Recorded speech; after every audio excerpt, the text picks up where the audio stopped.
Hi guys, my name is Sadnan Khan और आप सब मुझे देख रहे हैं बीएमएस फर्स्ट ईयर के चैनल पर। सो गाइस, आज की इस वीडियो में हम बात करने वाले हैं क्रिया शरीर का चैप्टर नंबर 2 यानी कि फिजियोलॉजी का चैप्टर नंबर 2 जो है शरीर घटकों का 5 भौतिक तत्व। मतलब इस वीडियो में हम जानेंगे, जैसे हमने दोष धातु मल के बारे में थोड़ी थोड़ी चीज जानी थी, तो इस वीडियो में हम पढ़ने वाले हैं कि इनका पंच महाभूत से क्या रिलेशन है। ठीक है, तो सबसे पहले हम स्टार्ट करते हैं इसमें त्रिदोष से। ठीक है, हमने पढ़ा त्रिदोष। त्रिदोष क्या होते हैं? जो हमारी बॉडी को धारण करते हैं, लेकिन हमने इसको धातु इसलिए नहीं कहा क्योंकि जब ये अपनी साम्यावस्था से ऊपर ये नीचे हो जाते हैं तो ये हमारी बॉडी को नुकसान पहुंचाते हैं। ठीक है, ये व्याधि को उत्पन्न करते हैं जिसको हम बोलते हैं डिजीज। तो सबसे पहले हम त्रिदोष के बारे में बात करेंगे। त्रिदोष कौन कौन से होते हैं? पहला होता है इसके अंदर वात, दूसरा होता है पित्त और तीसरा होता है कफ। अब कौन से दोष में कौन सा महाभूत डोमिनेंट है, हम इसके बारे में जानेंगे। ठीक है, तो पहला अगर हम बात करते हैं, अगर हम देखते हैं यहाँ पर अष्टांग हृदय के अनुसार, देखो हमें क्या क्या पढ़ना होता है आयुर्वेद में। एक तो अष्टांग हृदय पढ़नी होती है, दूसरा अष्टांग हृदय किसने लिखी है? अष्टांग हृदय लिखी है आचार्य लघु वाग्भट जी ने। ठीक है, और दूसरा है क्या, किसके बारे में पढ़ना होता है? आचार्य चरक के बारे में, और तीसरा आचार्य सुश्रुत। हमें मेनली इन तीनों के बारे में याद करना पड़ता है बस, लेकिन कहीं कहीं आचार्य दल्लड़ वगैरह जो है उनके बारे में भी हमें कुछ उनके मत भी हमें ध्यान रखने हैं, लेकिन मेनली इन तीन के ही हमें मत याद रखने हैं। ठीक है ना, तो अगर हम बात करते हैं अष्टांग हृदय के अनुसार,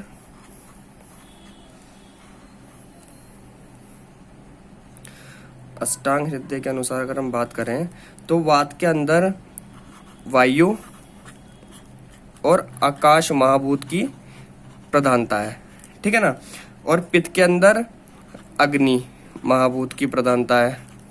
और अगर हम बात करें कफ की, तो कफ के अंदर जल और पृथ्वी महाभूत की प्रधानता है। ठीक है, ये हो गया अष्टांग हृदय के अनुसार। अगर हम बात करते हैं अब आचार्य सुश्रुत के अनुसार, ठीक है, तो वात के अंदर वायु महाभूत की प्रधानता है, पित्त के अंदर अग्नि,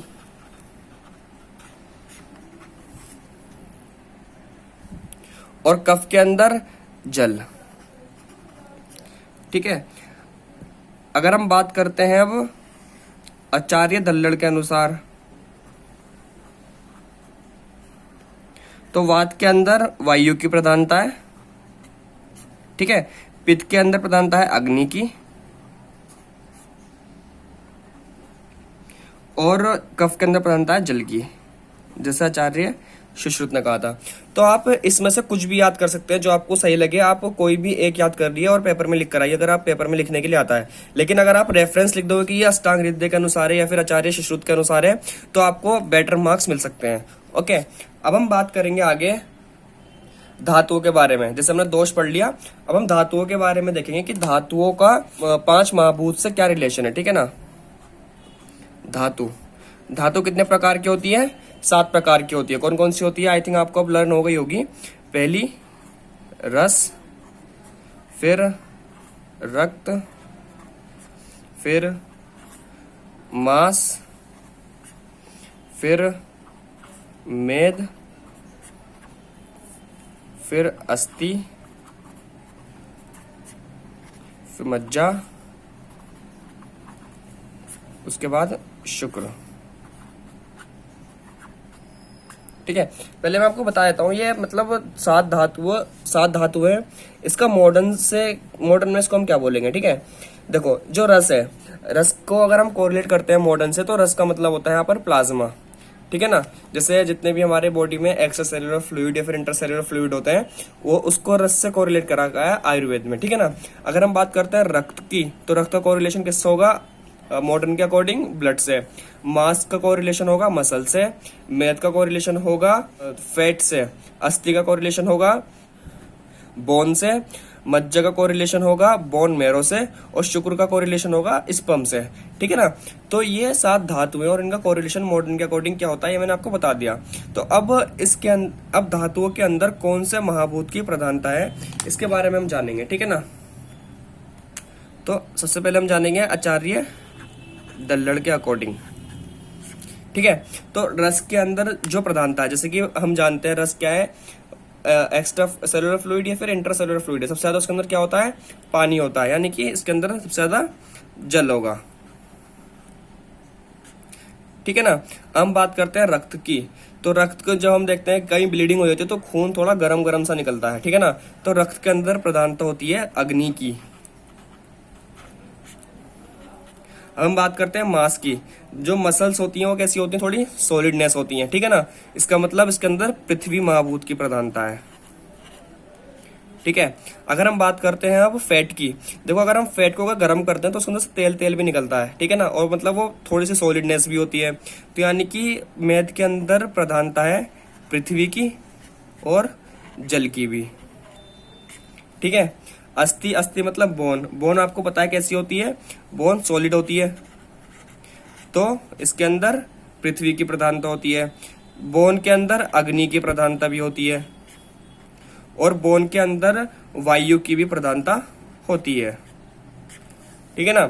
अब आते हैं मज्जा। मज्जा के अंदर होती है जल की प्रधानता, बोन मैरो के अंदर, और शुक्र यानी कि स्पर्म, स्पर्म के अंदर भी जल की प्रधानता होती है। आपको ये इसके अकॉर्डिंग ही याद करना है, ओके। अब हम बात करेंगे मल की, ठीक है ना। मल के अंदर कौन कौन से महाभूत की प्रधानता होती है, तो हम इतने पोर्शन में मल की बात करने वाले हैं। हम मल क्या होते हैं, मल होते हैं एक्सक्रीटरी वेस्ट। हमारी बॉडी के अंदर जो एक्सक्रीटरी वेस्ट है उसको मल बोला गया है। वो कितने होते हैं, पहला 3 प्रकार के होते हैं वो। पहला आता है इसके अंदर मूत्र, मूत्र मतलब यूरिन, ठीक है। और दूसरा कौन सा आता है, पुरीश, पुरीश का मतलब होता है स्टूल, ठीक है। और तीसरा आता है स्वेद, स्वेद मतलब स्वेट यानी कि पसीना। अब हम देखेंगे कि कौन से मल में कौन से महाभूत की प्रधानता है। अगर हम बात करते हैं मूत्र की, तो मूत्र के अंदर अग्नि और जल महाभूत की प्रधानता होती है, ठीक है। अगर हम बात करते हैं पुरीश की, पुरीश के अंदर पृथ्वी, क्योंकि सॉलिड सॉलिडनेस होता है इसलिए पृथ्वी महाभूत की प्रधानता होती है। अगर हम बात करते हैं स्वेद की, तो स्वेद के अंदर जल महाभूत की प्रधानता होती है। तो इतना समझ में आ गया। हमने क्या पढ़ा, सबसे पहले हमने पढ़ा त्रिदोष की पंच महाभूत से क्या क्या रिलेशन है, ठीक है ना। वात पित्त कफ के अंदर क्या क्या रिलेशन आते हैं, कौन कौन से महाभूत के। उसके बाद हमने पढ़ा धातु के अंदर कौन कौन से महाभूत की प्रधानता होती है, ठीक है। उसके बाद हमने पढ़ा मल, मल के अंदर कौन कौन से महाभूत की प्रधानता होती है। अब हम बात करने वाले हैं त्रिगुण और त्रिदोष के में आपस में क्या रिलेशन होता है। तो हेडिंग डालेंगे यहाँ पर हम त्रिगुण और त्रिदोष का परस्पर संबंध, ओके, ठीक है। त्रिगुण होते हैं सत्व रज तम, और त्रिदोष कौन कौन से होते हैं, वात पित्त और कफ। हम जानेंगे कि इनका आपस में रिलेशन क्या क्या होता है, ठीक है। तो सबसे पहले हम यहाँ पर लिखते हैं त्रिदोष के बारे में। पहला त्रिदोष कौन सा है, वात, फिर पित्त और फिर कफ, ओके। तो इनका रिलेशन क्या है आपस में। तो वात का रिलेशन होता है रज गुण से, सत्व रज तम 3 गुण होते हैं ना, त्रिगुण। ऐसे पित्त का रिलेशन होता है सत्व से, और कफ का होता है तम से। तो आपको ये इस तरीके से याद करना है, वात पित्त कफ सत्व रज तम, ठीक है ना। अब हम बात करेंगे इसके आगे कि कौन से महाभूत के अंदर कौन सा गुण की प्रधानता होती है, ठीक है ना। जैसे महाभूत कौन कौन से होते हैं, आकाश, वायु, अग्नि, जल, पृथ्वी। हमने बताया था कि आपको कि आप इसी सीक्वेंस में इसको याद करना। तो अब हम जानेंगे कौन से महाभूत के अंदर कौन से गुण की प्रधानता होती है, ठीक है।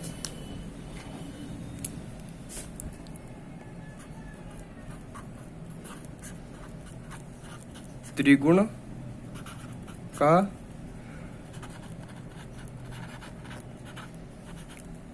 महाभूतों से संबंध,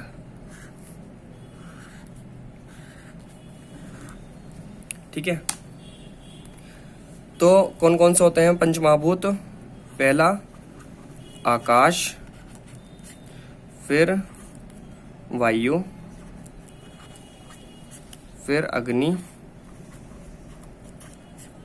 देन जल, लास्ट पृथ्वी। हम जानेंगे कौन सा महाभूत के अंदर कौन से गुण की प्रधानता होती है, ठीक है, कौन सा डोमिनेंट होता है किस महाभूत के अंदर गुण। ओके, तो सबसे पहले हम जानेंगे आकाश के बारे में। तो आकाश के अंदर सत्व गुण की प्रधानता होती है, ठीक है ना, इसकी प्रधानता होती है सत्व की, ठीक है। अगर हम बात करें वायु की, तो वायु के अंदर रज गुण की प्रधानता होती है।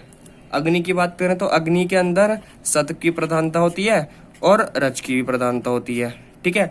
अगर हम बात करें जल की, जल के अंदर सत्व की प्रधानता होती है और तम की प्रधानता होती है। अगर हम बात करें पृथ्वी की, तो पृथ्वी के अंदर सिर्फ तम गुण की प्रधानता होती है, ठीक है ना। तो ये रिलेशन है महाभूत के त्रिगुण से, ठीक है ना। हमने आपको इसमें याद करने का तरीका बताया था कि आकाश, वायु, अग्नि, जल, पृथ्वी। आप इसी तरीके से इसको याद करें। और त्रिगुण कौन कौन से होते हैं? सत्व, रज और तम, ठीक है। तो इसे सत्व रज ये हो गए। आकाश के अंदर सत्व गुण की प्रधानता है, वायु के अंदर रज की, अग्नि के अंदर सत्व और रज की, जल के अंदर सत्व प्लस तम की और पृथ्वी के अंदर तम की।